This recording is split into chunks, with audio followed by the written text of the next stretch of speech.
Assalamu alaikum and hello everybody. I just want to welcome you to the Muslim Women in Sport Network Global Summit. It's starting now. It's our inaugural event. It's our first session. I'm here with Asma El-Badawi, who is amazing, and she's in the UK. I'm in Toronto, Canada. My name is Shireen Ahmed.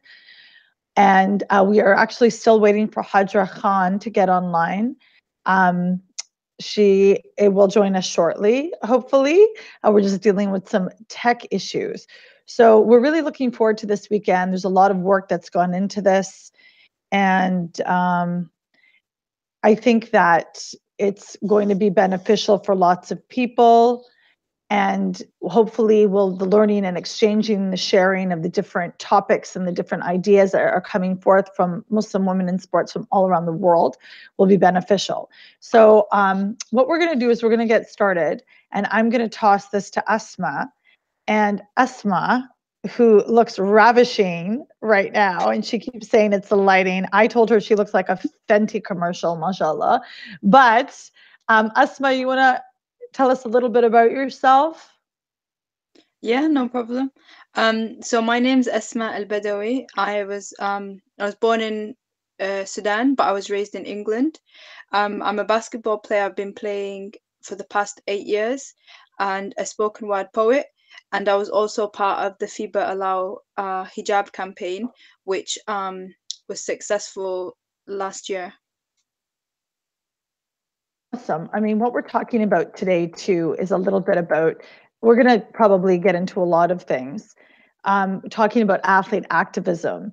And Asma, can you give us a little bit of a rundown for our viewers that are not familiar or those who might not be familiar with what happened with FIBA? I know it's a pretty long story, but if you could actually give us the background and the history on that.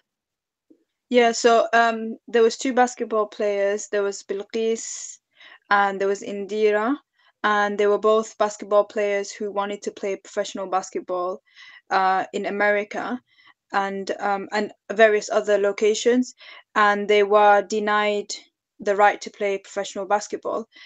So they started the main campaign where they campaigned FIBA to allow them to wear the hijab in basketball. I joined the campaign in its third year, I think, when we'd already had the 2 years provisional period. And I think my goal when I came in was to raise more awareness across the world. I tried to make awareness in Sudan and in England about the fact that there was this ban that was it was basically anything over 5 centimeters wasn't allowed to be worn in basketball, which basically ruled out the hijab, it ruled out the turbans, it ruled out a number of religious headgears. And we just campaigned to basically create a even playing field in basketball.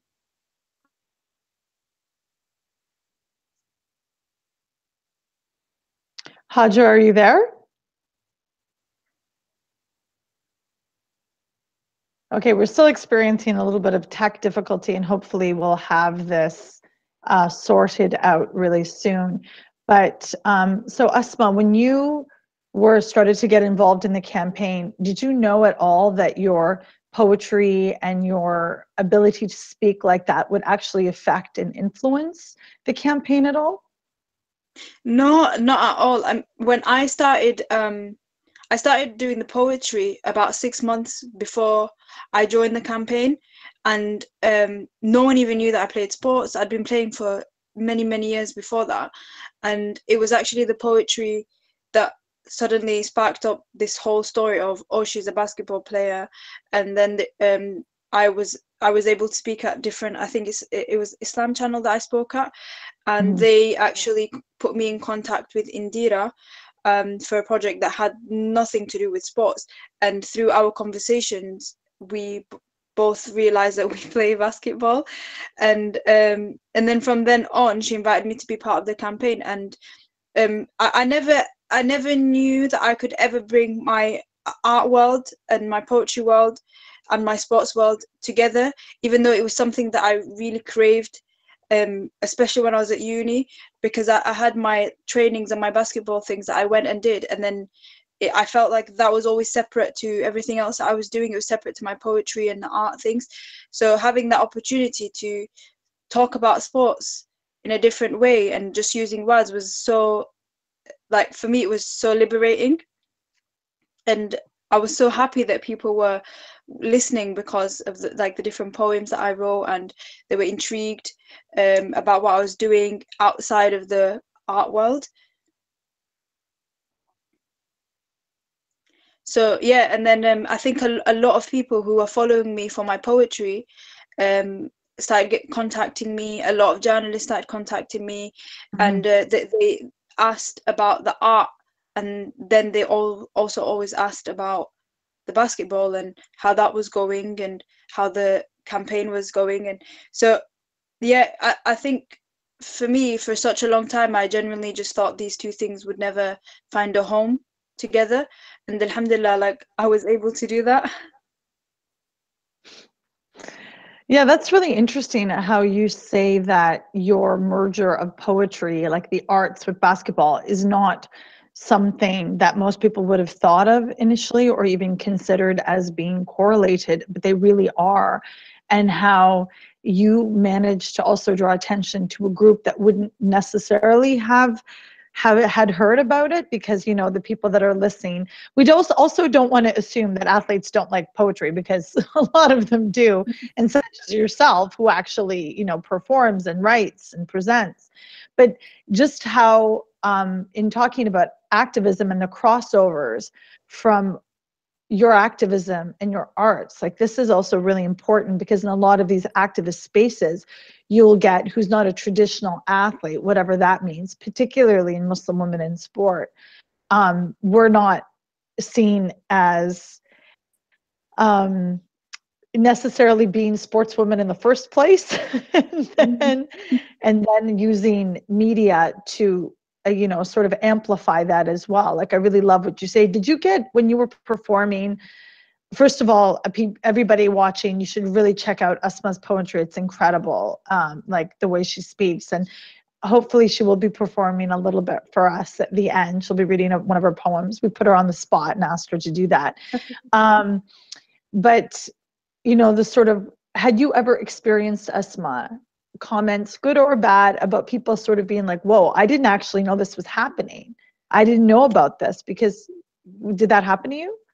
Yeah, so many people, even till now, like, I'll have conversations with people, and they'll just be like, "Oh, we didn't even know that there was a ban," and it wasn't just in FIBA, because FIFA had a ban as well, and that was the first ban that I believe was lifted before the basketball one. So yeah, a lot of people tend to ask me about it, or it was really weird, because even for me, I think that it was obvious in many ways. There was lots of signs that there's something in place that maybe isn't allowing Muslim women to progress as high as the other women, because we couldn't see them on TV. Like, they weren't on the WNBA, they weren't in the professional leagues, and so no one really questioned why that was the case. And for me, I just thought, oh, maybe it's just a religious thing. Like, a lot of these girls think, it's forbidden for us Muslim girls to play, and it's difficult for us to maintain our modesty at the same time, so it's just best not to play at those levels. And then suddenly it all made sense the moment that I realized there was an actual ban.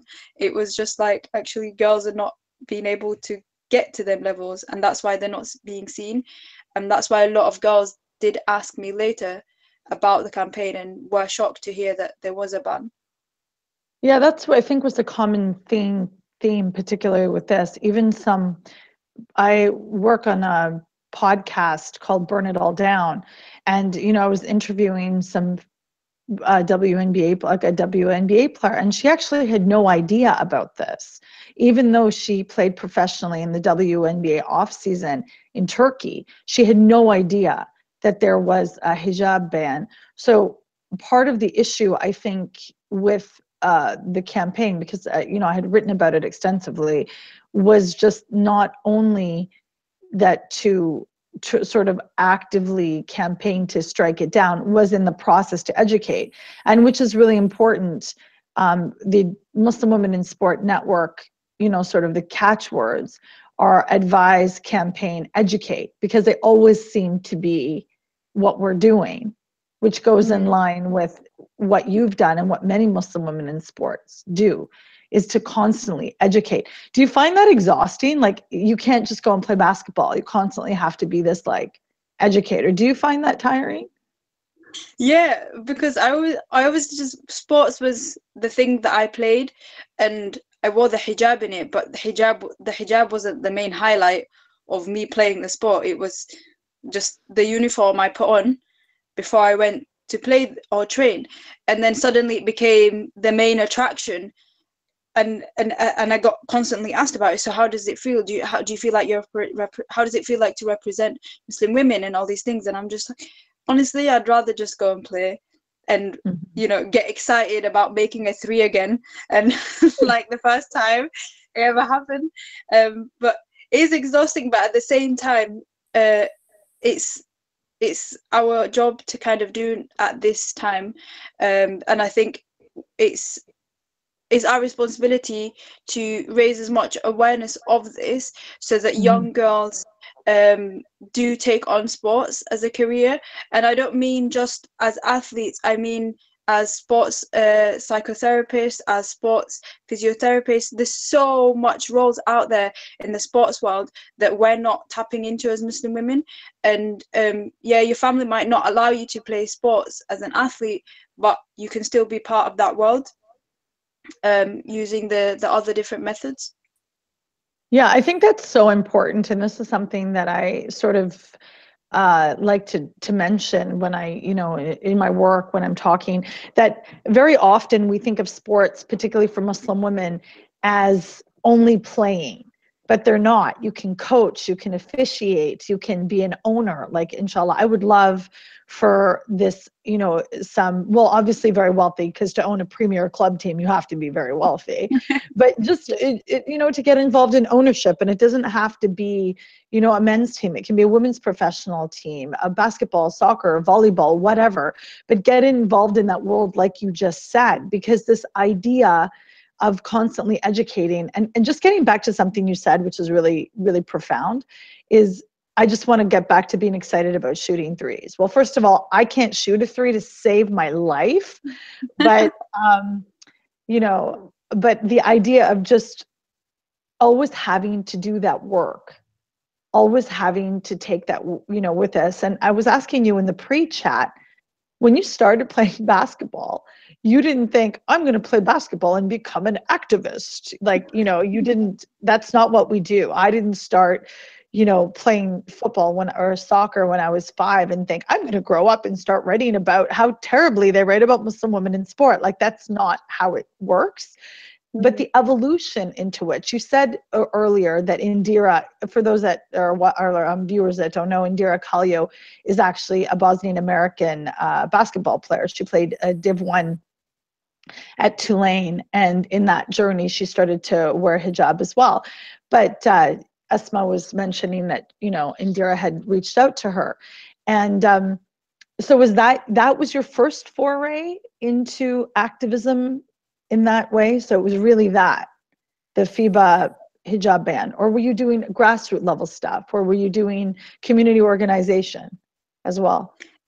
So actually, just before the campaign, I was actually in Tanzania for 3 months, and I was basically teaching, and I was just teaching basic life skills in a school in this rural area. And I took my basketball with me, and I remember before I went out, they sort of sent an email, and they were just like, okay guys, so excited for you all to come to Tanzania. And I replied straight away, is there a basketball court close by? And they laughed so much when I got there, and they were like, so who was the person who asked about the basketball court? I was like, me. But it got to a point where I had spare time and I didn't know what to do with the spare time, so I ended up actually coaching basketball for the 3 months that I was out there. But what was really amazing about this particular coaching that I was doing was, by the first or second day of me coaching them, I realized that I had to change my coaching style, because they weren't going to be playing games. They weren't going to be competing in other, in like any leagues or anything. So I needed to make my coaching count and teach them something at the same time. So I decided to teach them teamwork through the basketball, and that was part. It also went in with the other stuff that I was teaching, the life skills. And so I made sure that they always thought about each other. I didn't let them shoot unless everyone in the court had touched the ball, just like small things. And when I came back, I remember thinking, that was a lot of fun. Like, I coached not for them to win in a game, but for them to win in life. And that was a whole different level. And before that, I'd done quite a few different things relating to sports, but even my masters and my undergrad were all in the arts, and I spent a lot of time actually, I would say, campaigning, but in my own way, about different issues that I felt really strongly about, whether that was domestic violence or whether it was about war. And so I feel like I had that in me, but just not to this scale, like a universal, we're gonna take down FIBA type of thing. I think that's so powerful, the taking down of FIBA, and you don't think I mean, it's one thing for Muslim women to recognize how powerful they are in their places and that we belong definitely in the world of sports, but then take on this mammoth organization like FIBA or FIFA, and just coincidentally, Hajra's tech isn't working out, so I think we might be joined shortly by Asma El-Badawi, who is actually another footballer, mentor, activist, advocate from Australia. So she'll be joining us really, really shortly to continue the conversation, because like Asma, like this Asma, the other one, this is going to be so much fun for me to keep that, was monumental in pushing FIFA to actually strike down their hijab ban. So I think that's really, really important, and she'll be hopefully jumping on in a couple of minutes. I'll keep you updated. But Asma, about that, just sort of moving forward along what you're saying, like the mammoth, like you didn't think. And very often, and correct me if I'm wrong, very often we end up in places where we actually don't think. Like the work that you did in Tanzania with those beautiful young girls, and I believe I saw photos of it. Yeah. Excuse. It's a bit cold here in Toronto. Just about working with them, and I do believe either I saw video of you working with them and how you were using sport to help girls gain confidence and develop, and how your actual use of the basketball is a tool as an activist to reach communities of young girls. Can you tell us a little bit more about that? Like, I want to sort of really get into the grit of that, like how we use as an activist, because we're talking about that, how you use sport to actually do that on. So when I was in Tanzania, most of my training was actually with men. It was with young boys, it wasn't with girls. Though I did do some with girls, and there was quite a number of mixed sessions where there was girls and boys. But mainly first because the girls already had a coach, and I didn't really want to interfere with what was already going on. And secondly, there was in the particular area that I was working in, there was a lot of issues regarding education. There was a lot of issues regarding girls not being able to study after a certain age, once hitting puberty, and all these different things, and the community genuinely thinking that women belong in the kitchen or only belong in certain places in society. So actually my presence there, and from the conversations that I did have with the boys, I felt like it was the first time a lot of them had ever seen a female coach, let alone coached by one. Yeah, and I remember there was times where I would join in, like I would have fun with them, and I would tell them, look, I'm your friend, but at the same time, I want you to know that I'm your coach as well, and the same treatment that you treat me with, I would like you to treat your family members that are female as well at home. So just the way you respect me for playing sports, I want you to respect the choices that your sisters might want to make, whether they were career choices or educational choices or whatever. And it was really fun. I remember there was a time where I would join in, so we would have these drills where someone would shoot, and if you made it or didn't make it, so basically you'd split into half. So half of you would decide that particular player wasn't going to make the shot, and the other half would decide that you would make it, and whoever was wrong had to run. And I remember them always being like, some of them would just always say, yeah, like, oh, coach is definitely going to make the shot, and I'm just like, I might not. And then I love what you're saying too. Like, you're getting into a topic that I'd love to talk about, and we will get right on that. And I just want everybody to say assalamu alaikum and hello to Asma. Good evening, good morning, wherever everyone is from around the world. And I get a kick out of her. I love her accent so much. Like, I want her to say barbecue to me, or Bobby, or whatever it is, just because I love it. On the Barbie, yep. But we were, Asma, can you just give us a little bit of an insight? We're talking, and I'm bringing our viewers into loop here. Asma, the baller, vis-a-vis the footballer, was telling us a little bit about her work and how instrumental she was in campaigning and working to strike down the FIBA ban, and how we were getting into discussions about using sport as a tool, as an activist, to reach out communities, because mashallah, she's done so much work with young girls. And when she was in Tanzania, was it last year, Asma? It was 2015-16, the winter. 16. Yeah. So her doing that and sort of using sport as a vehicle. Now, Asma, tell us a little bit about yourself, because you're a formidable person whose name I keep shouting from the rooftops because how important you are. And I know you love that. So everybody watching, so tell us a little bit about you and your foray into activism as well.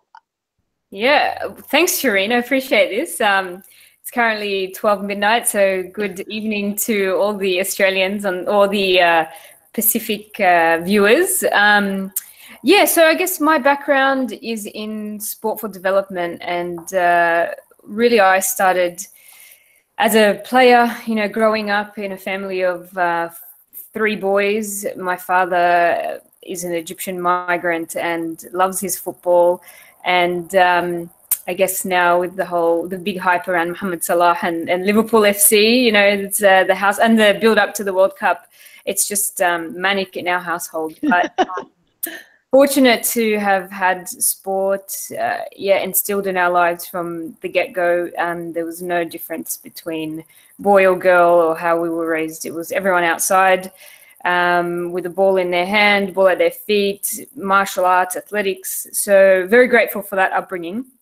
But I mean, you know, along the way you face challenges. I know I did in my own personal development, you know, lacking self-confidence as a teenager. You know, you have body image issues, as does every young girl or young person. And then with the added sort of identity issues, where do I fit in a Western context with an Islamic identity, Islamic faith? What will people think of me when I wear hijab? Will I be allowed to wear hijab when I play the game? And this was before the FIFA ban. So this, yeah.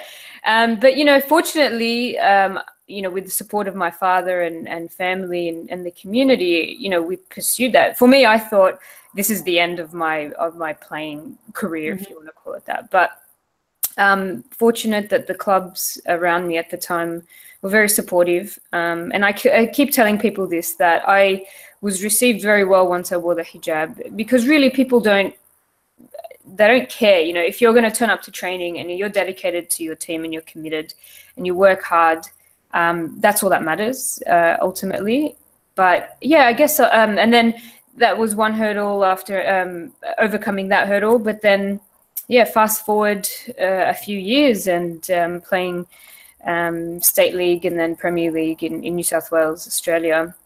You heard the story in Canada about the girl who got kicked off because she wore the hijab, and that was really upsetting. You know, it seemed so far away, but also very close to home. And then, when FIFA announced that the hijab is deemed unsafe and hazardous religious symbol that's opposed the laws, and therefore we're going to ban it temporarily or indefinitely.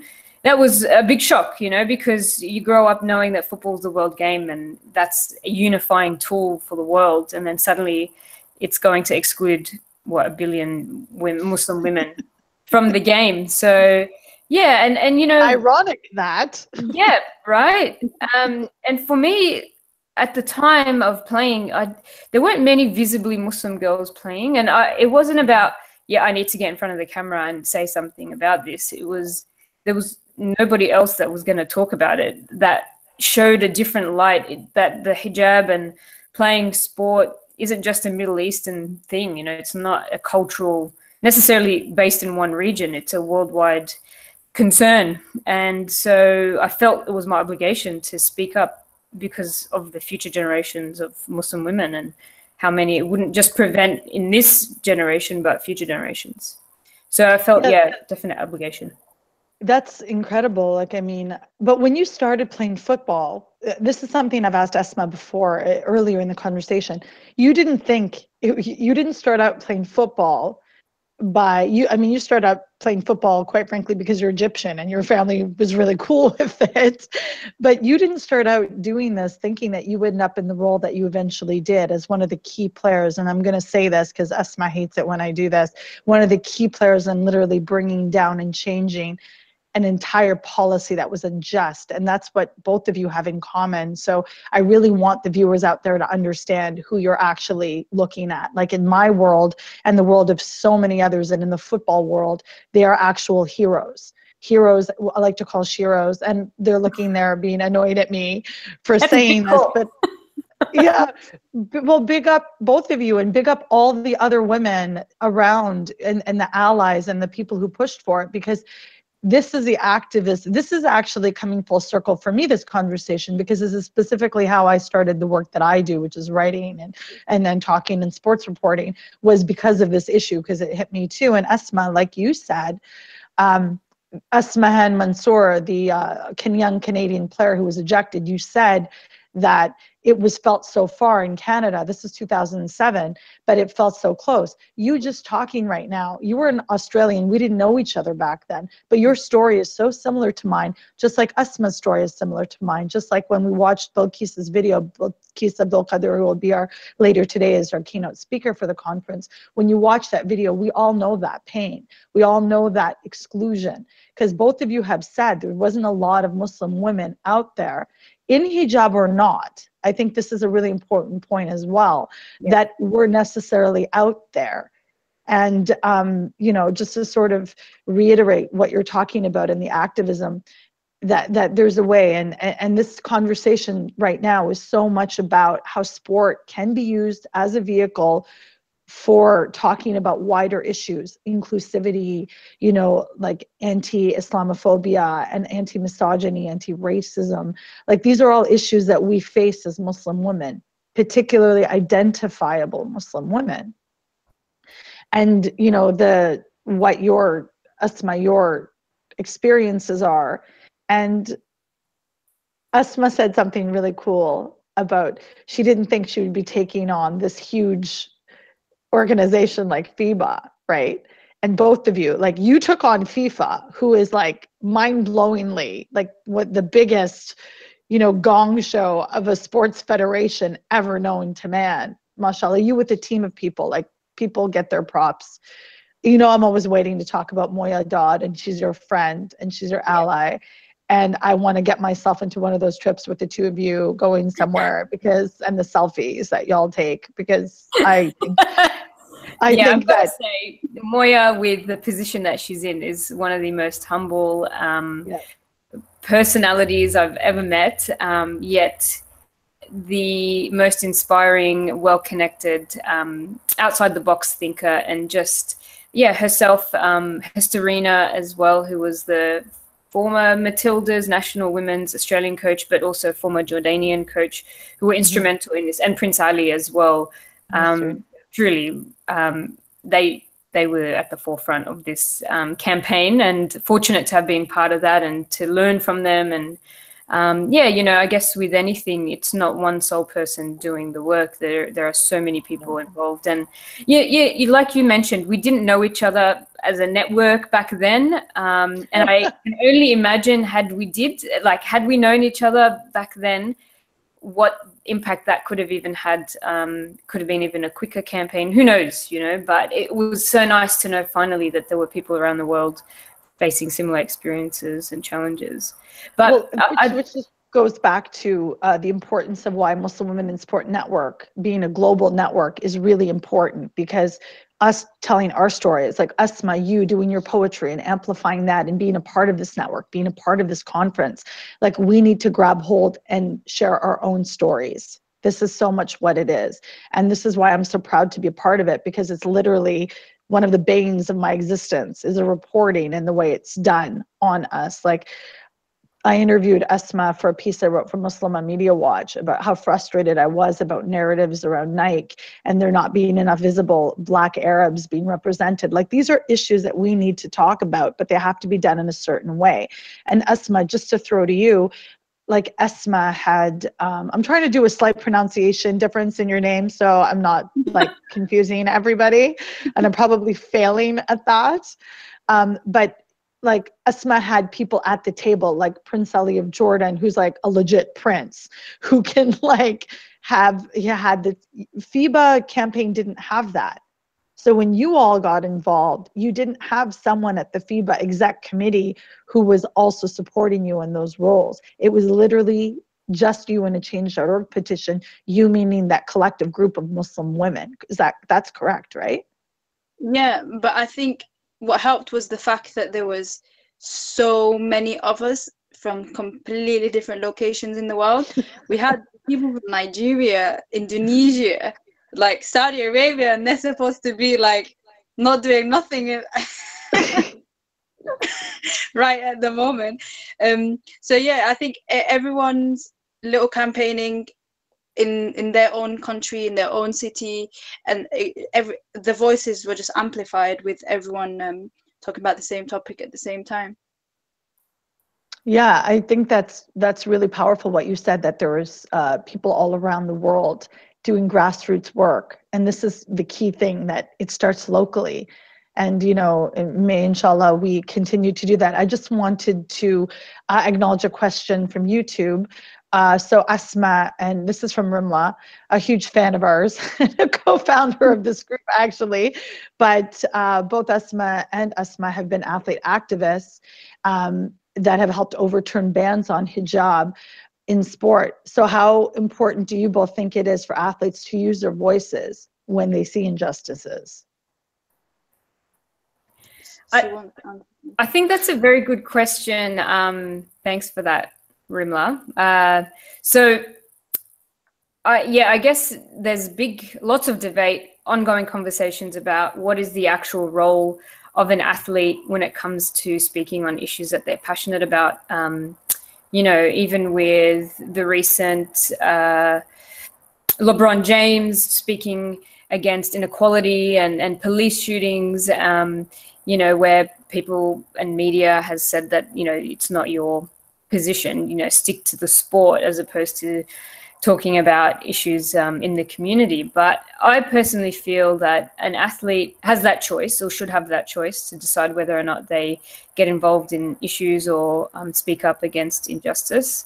But I think it's a duty. They're in a position where they have a voice, they have a platform to speak up. People are listening, and I know they dedicate lots of time to being a high professional and elite athlete, but doesn't take that much effort to speak up and contribute to issues that concern them. I know myself, very passionate about refugee issues, social cohesion, and girls inclusion, girls health. So very much in the work that I do with Football United and creating chances, it's about enabling and providing access and opportunities for refugee youth to gain a sense of belonging in their community and to provide them with leadership, development, and participation opportunities to, I guess, remove the inequities that happen in Sydney when it comes to participation in sport.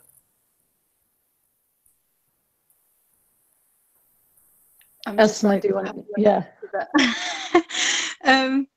For me, I feel like as athletes, we should speak about everything and anything that we feel that we should speak about, mainly because I think a lot of times we get boxed into one thing. So people just assume, okay, you're a sports person, that's all you know, that's all you feel, and that's it. But I feel a lot of times that even athletes, they go through things, they go through stuff at home, in their communities.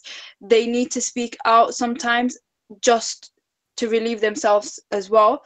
I think I was discussing earlier how I lost a lot of weight over the past year, and I don't specifically go around and talk about that, but I wish I actually spoke about it more, and that there was more dialogue around eating habits and athletes, and why it's so important for us to talk about issues outside of the sports. Sometimes it's just because I don't know. I don't know how to word it in a way that's not so personal to me, and in a way that's universal, because I feel like it's a personal thing to me. Activism has always been personal. It's always been about, there's something deep inside me that feels very uncomfortable about being silent. And if people can live with that uncomfortableness, then they can choose to not speak. But I choose to talk about it. That's a really, really powerful statement that you just made. There's something about me that's uncomfortable about silence. And like, I'm totally going to tweet that, and I'm going to like quote you because, you know, you spit fire. But, and we'll see a little bit of that. Asma, a little bit later, Asma is going to share her poem with us too, which is really something I'm looking forward to. But another thing I was going to ask you both, or just mention, Hajra, who for technical reasons couldn't be on the call, also is a UNICEF ambassador, in addition to being the Pakistan football team's captain since 2014.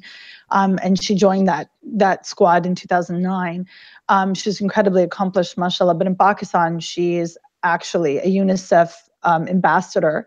And she also campaigns about menstrual hygiene awareness, which I think was so crucial. And she also pushes for awareness of mental health issues in athletes, which is something that the three of you do so beautifully, like different things, that there's so many issues that we can talk about and use sport and create those platforms and use those platforms. So I think it's really, it's just really important for the world to understand and hear, because we're past the point of people saying, oh, wow, look at Muslim women breaking the chains of patriarchy. Wow, they're playing sports. Like, we're way beyond that, like in our communities.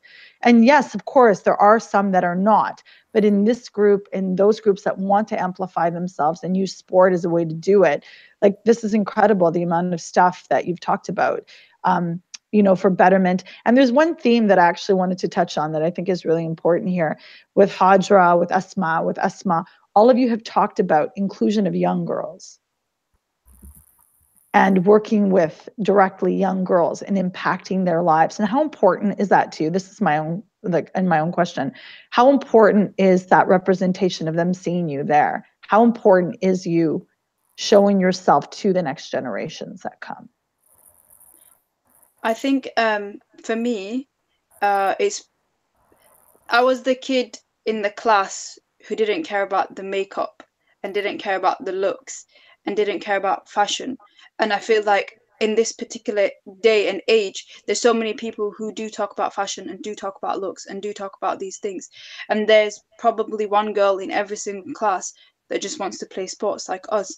But there's not enough people who talk about sports like us, who are involved in sports and are shouting about it and making sure our voice is so loud that these little girls in those classrooms can hear us and actually think, no, I'm not going to care about my looks. I'm not going to follow what everyone's doing. I'm actually going to go and I'm going to play this sports, or I'm going to be a sports psychologist, or I'm going to do something to do with sports.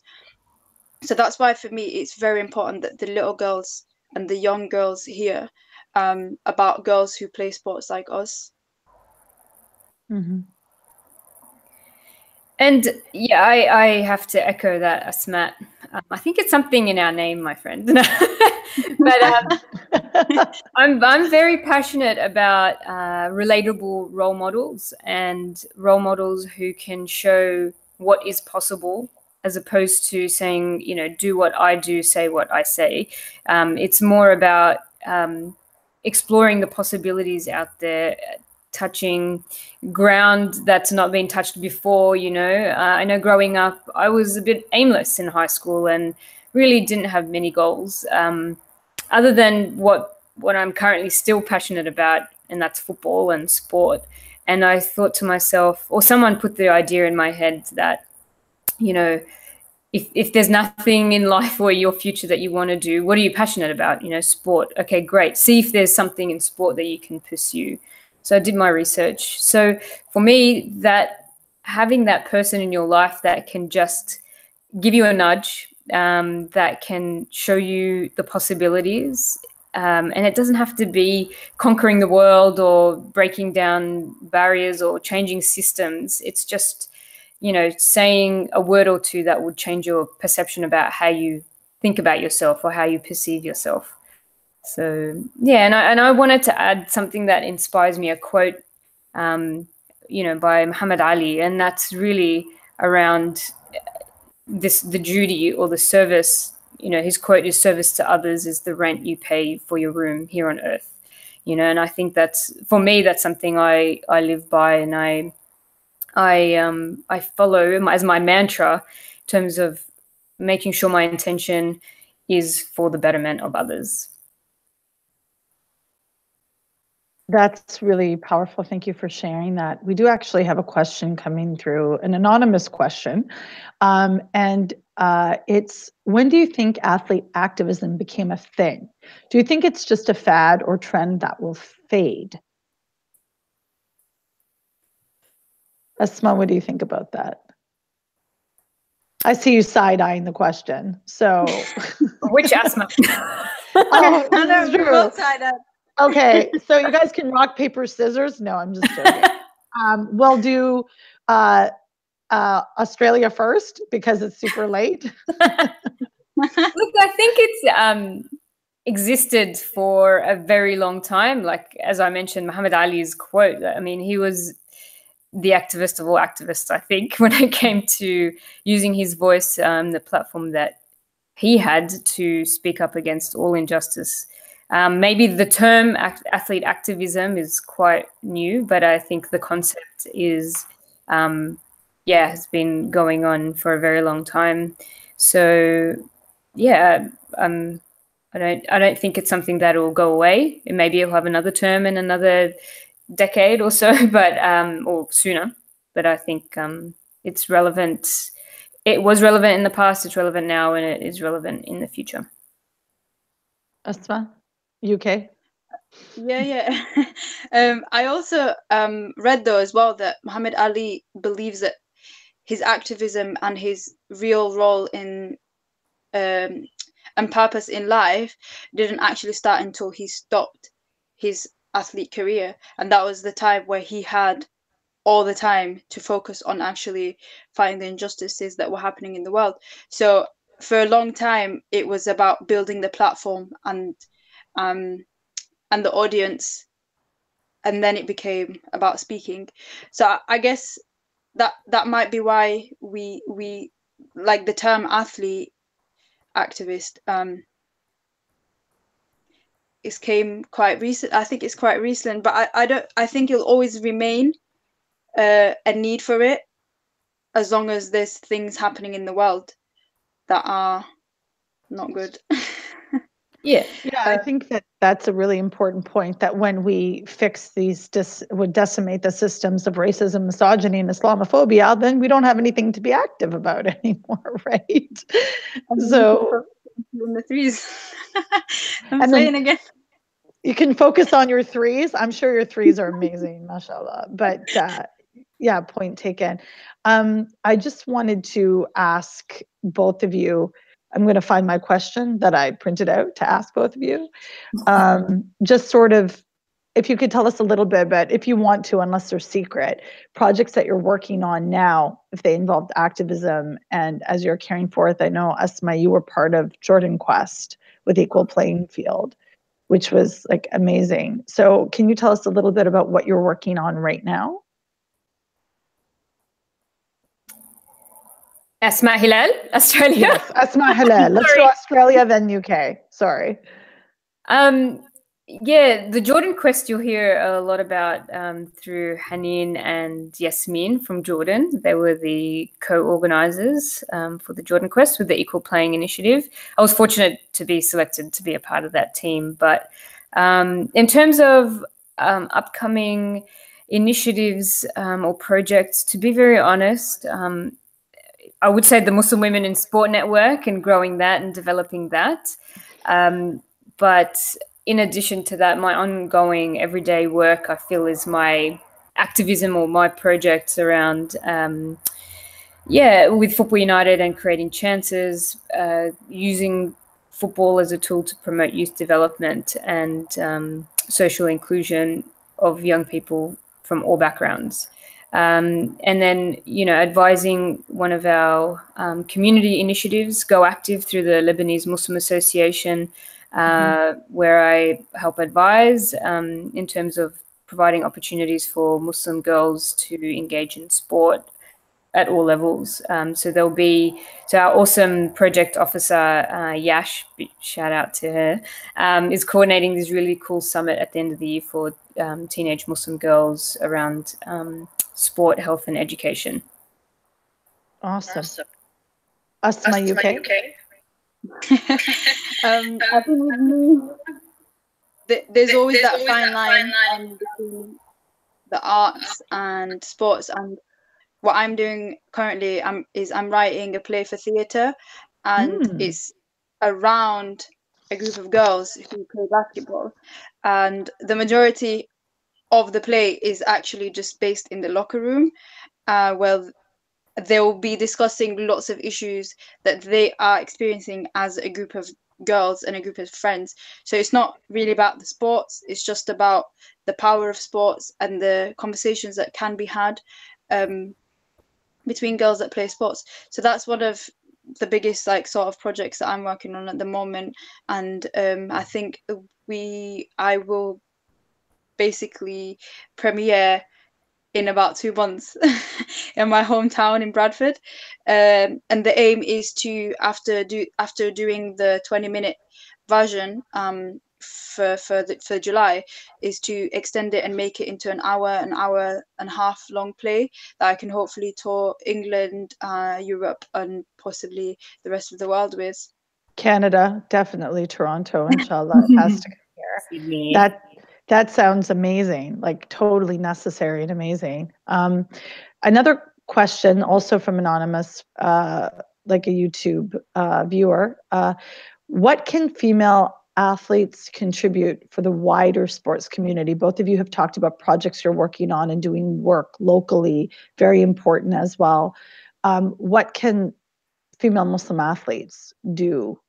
And also, I'm just going to add to that question, what can Muslim women do generally who have an interest in sport but don't necessarily have a connection to it, in like strong connection per se? What can they do to contribute to the wider sports community?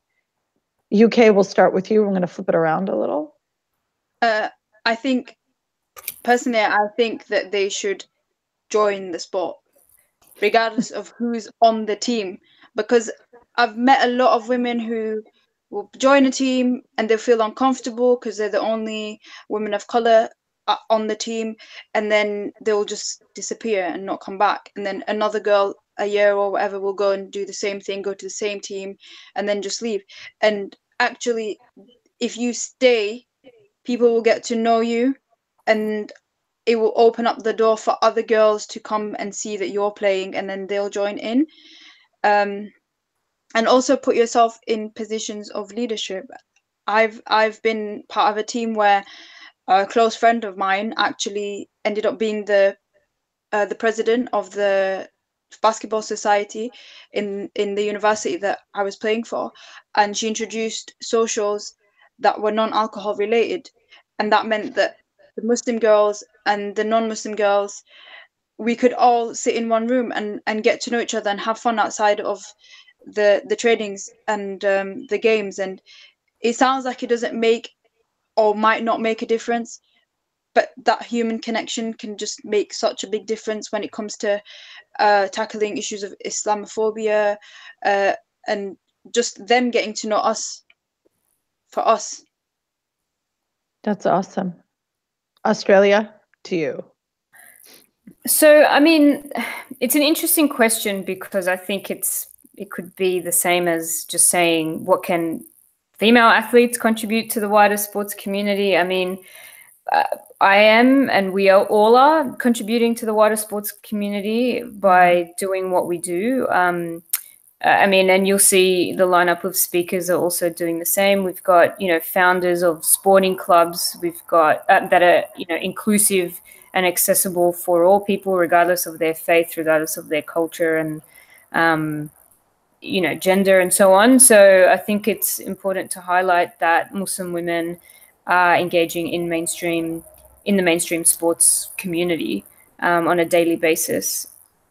But there are moments, or it's important to highlight that a concerted effort needs to be placed on the Muslim community at times by Muslim women because of those reasons of, being a relatable role model, culturally appropriate or sensitive programs and initiatives.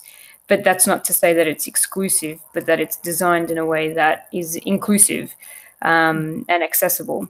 So, yeah, I wanted to highlight, that Muslim female athletes and just Muslim females in general, if they have a passion for sport and physical activity, are involved in so many ways. Campaigns about nutrition and health, about obesity, menstrual hygiene, as Hajra is with UNICEF, and so many more issues that are of concern for the whole of society.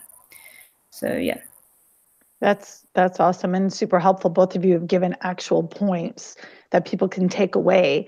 And people, viewers, do your homework, listen to what they're saying.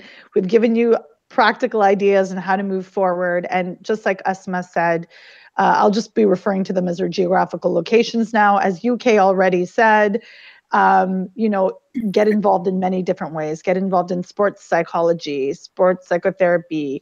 We talked about coaching. We talked about officiating. We talked about, doing things. It doesn't have to be just sport performance and being an athlete. There's many, many different ways to get into it.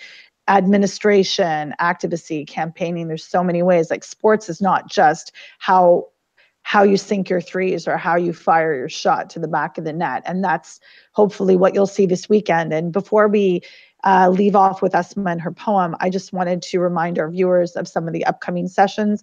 We have today Bilqis Abdul Qadir, who is at 1800 UTC, Universal Time. And you can there's also on our Twitter feed and on the website an actual schedule that was put out. Well, what that means for different regions in the world, because the people working on the Muslim Women in Sport Network Global Summit are amazing. So Asma, Rimla, Nida, Indira, mad props, because this is pretty genius. I mean, they actually had to put out a schedule for timing because I'm so incompetent. It's really hard for me to figure it out. So I much appreciation. And then Asma, UK and I were talking, we're like, what's UTC? I know what Greenwich time means. And they're throwing all these fancy terms at me. And I'm like, I don't know what they're saying. Tomorrow, day 2 of our session, one that's really great, an innovation in modest sportswear, which is a growing industry. We have Ahida Zanetti, who is famous for the burkini design, one of the new ones. The first one. Dan Abdul Karim will be with us, and then tomorrow, Sport for Development, which is also really, really powerful. We have some great speakers, Hanin Khatib, Yasmin Shabsokh, Fatma Abdul Qadir Adan, and Dr. Hajra Abdul Fazal will be here.